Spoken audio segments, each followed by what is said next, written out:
A'udzubillahi minasyaitonirrajim. Bismillahirrahmanirrahim. Assalamualaikum warahmatullahi wabarakatuh. Pada kesempatan kali ini dengan buku yang berbeda, kembali lagi bersama Al-Kanzu membaca buku. Kesempatan kali ini buku yang saya baca bukan lagi Fawaidul Fawaid atau Sayyidul Khatir, tapi buku yang luar biasa, yaitu Tipu Daya Iblis atau Talbis Iblis. Jadi ternyata banyak tipuan-tipuan iblis dan bermacam-macam, dan diklasifikasikan, dan semoga dengan kita membaca buku ini kita mengetahui apakah kita tertipu oleh bisikan-bisikan iblis atau tidak. Dan judul yang saya baca ini menarik sekali karena saya pun kembali lagi semangat untuk membuat konten ini karena membaca judul ini. Atau mungkin teman-teman yang masih dalam kehidupannya pengangguran, ini ternyata adalah salah satu jebakan-jebakan iblis. Ini judulnya seperti ini: tipu daya iblis terhadap orang-orang yang tidak mempunyai pekerjaan. Jadi kalau orang lagi nggak punya pekerjaan akan ditipu iblis dengan cara-cara seperti ini. Coba kita rasakan. Ini buku juga karya Imam Ibnu Jauzi. Iblis memperdayai orang-orang yang lebih suka menganggur dan mendorong mereka untuk mengambil harta orang lain.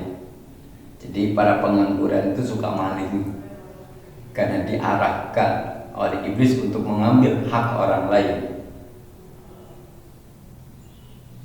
Mereka menamakan para pengangguran ini dengan sebutan al-fityan, para pemuda. Nah, ternyata yang nganggur ini benar-benar ya disindir banget ya dengan Ibnu Qayyim gitu. Ternyata para pemuda ini para pengangguran. Mereka berkata, pemuda tidak boleh berzina, tidak boleh berdusta, dan tidak boleh merusak kehormatan wanita. Tapi tidak ada salahnya jika mereka mengambil harta orang lain.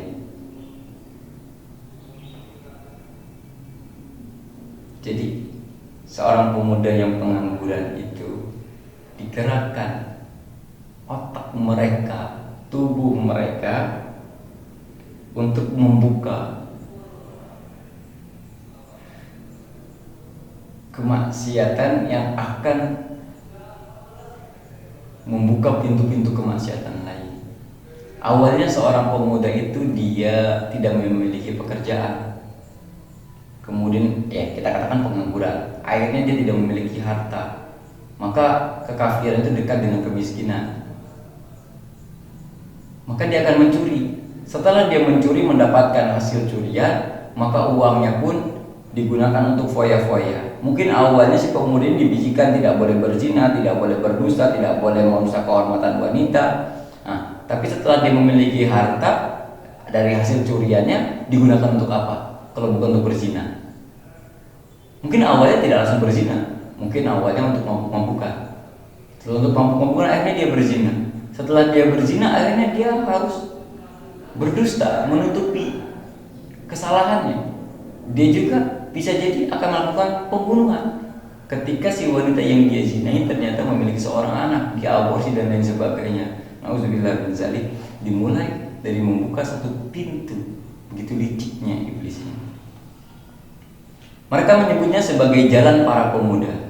Bisa jadi salah seorang dari mereka bersumpah atas nama Al-Fuwah. Mereka tidak makan dan tidak minum. Mereka mengenakan pakaian khusus untuk masuk dalam mazhab kelompok seperti kaum sufi yang mengharuskan murid pengikutnya mengenakan pakaian yang khusus untuk mereka. Bisa jadi mereka mendengar nasihat dari anak perempuan atau saudara perempuan, tapi mereka tidak mendengarnya. Atau mereka membunuh siapapun yang menentang mereka, dan mereka menyatakan bahwa apa yang dilakukannya adalah jalan hidup para pemuda. Di pemuda itu sudah dibilangin oleh saudara-saudaranya, sudah dibilangi oleh keluarganya, sudah dibilangi oleh teman-temannya, jangan nganggur, masih tetap nganggur. Akhirnya berefek kepada kesesatan. Hati-hati para penganggur, mulai cari pekerjaan. Kemudian mengutamakan ibadah sunnah dan menyia-nyiakan ibadah fardu. Hati-hati. Ini para pengangguran nih masalahnya di sini memang.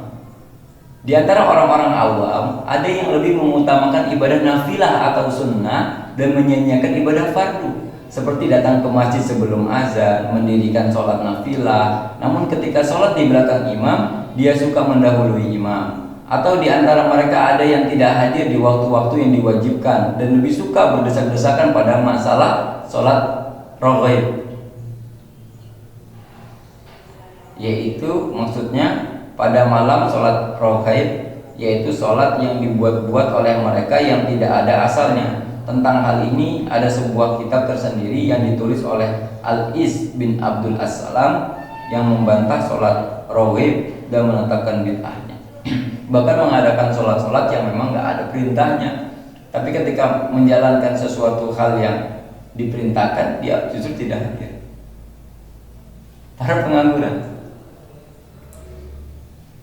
saya pernah nganggur, saya rasakan betul bisikan ini benar-benar nyata. Kita para pengangguran itu suka melakukan hal-hal yang nafilah dan meninggalkan hal-hal yang fardu, sehingga kita disibukkan dengan sesuatu yang bahkan lebih parah lagi, sholat raghaib, sholat yang gak ada faedahnya, sholat yang gak ada tuntunannya. Kita lebih suka nongkrong sama teman-teman kita di malam hari sampai pagi, padahal itu gak ada juga kebaikannya. Untuk persahabatan juga enggak, justru berefek buruk kepada kita. Sedangkan di pagi hari seharusnya kita bekerja, justru kita malah tertidur. Jadi kita tinggalkan kewajiban kita, kita isi malam kita dengan kemaksiatan, hal-hal yang tidak berfaedah.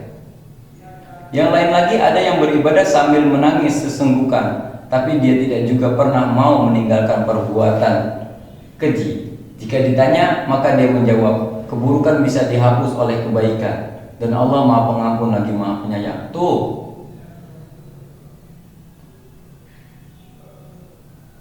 kalau sholat nangisnya segukan, dia takut kepada Allah, tapi nggak mau pula dia meninggalkan kemaksiatannya. Mayoritas di antara mereka melakukan ibadah menurut pendapatnya sendiri dan merusak kebanyakan ibadah yang seharusnya dia lakukan. Di antara mereka ada yang sudah hafal Al-Quran dan menjadi orang zuhud, kemudian dia mengebiri dirinya agar tidak tertarik lagi kepada wanita. Jelas ini merupakan perbuatan yang sangat jelek. Ini juga ada pula orang-orang yang mengatakan dirinya zuhud tapi berlebihan. Dia penghafal Quran, dia memahami Islam, tapi dia nggak mau lagi bekerja, dia tertarik kepada wanita sampai dia mengebiri dirinya. Ini pun salah. Rasul melarang. Mendatangkan majelis-majelis zikir, iblis memperdayai sekian banyak orang awam. Mereka pun mendatangi majelis-majelis zikir. Mereka menangis dan merasa cukup dengan hal ini. Mereka mengira bahwa yang terpenting adalah hadir dalam majelis itu dan menangis di sana, sebab mereka mendengar keutamaan mendatangi majelis zikir. Andai kata mereka tahu bahwa maksudnya adalah amal, dan ketika amalan yang mereka dengar tidak diamalkan, maka hal itu akan menjadi tambahan beban yang sangat berat baginya. Sesungguhnya aku tahu bahwa banyak orang yang telah menghadiri majelis zikir sejak beberapa tahun. Mereka menangis dan menampakkan kekhusyuan, tapi mereka tidak bisa juga meninggalkan kebiasaan yang mempraktikkan riba, menipu dalam jual beli, tidak memahami rukun-rukun Islam, tidak menggunjing kaum muslimin, dan durhaka kepada kedua orang tua. Mereka adalah orang-orang yang telah diperdayai oleh iblis. Iblis memperlihatkan kepada mereka sehingga mereka beranggapan bahwa dengan menghadiri majelis itu bisa menghapus dosa-dosa mereka. Aku melihat sebagian dari mereka beranggapan bahwa dengan mendatangi para ulama dan orang-orang soleh, dosa mereka terampuni. Atau ada pula yang suka menunda-nunda tobat, atau hanya suka mendengarkan tapi tidak mau beramal. Jadi semoga kita termasuk jebakan-jebakan iblis. Kalaupun kita terkena jebakan iblis, sadarilah bahwa ini adalah jebakan iblis. Ayo lakukan perbaikan. Insya Allah para pemuda ya, mulai mencari pekerjaan, mulai cari kesibukan. Insya Allah dengan menambah kesibukan kita kepada Allah Subhanahu wa taala, dan kerja kita pun kita niatkan untuk Allah Subhanahu wa taala, kita mendapatkan kekayaan, kita mendapatkan dunia yang itu pun kita gunakan untuk akhirat kita. Bila itu, wassalamualaikum warahmatullahi wabarakatuh.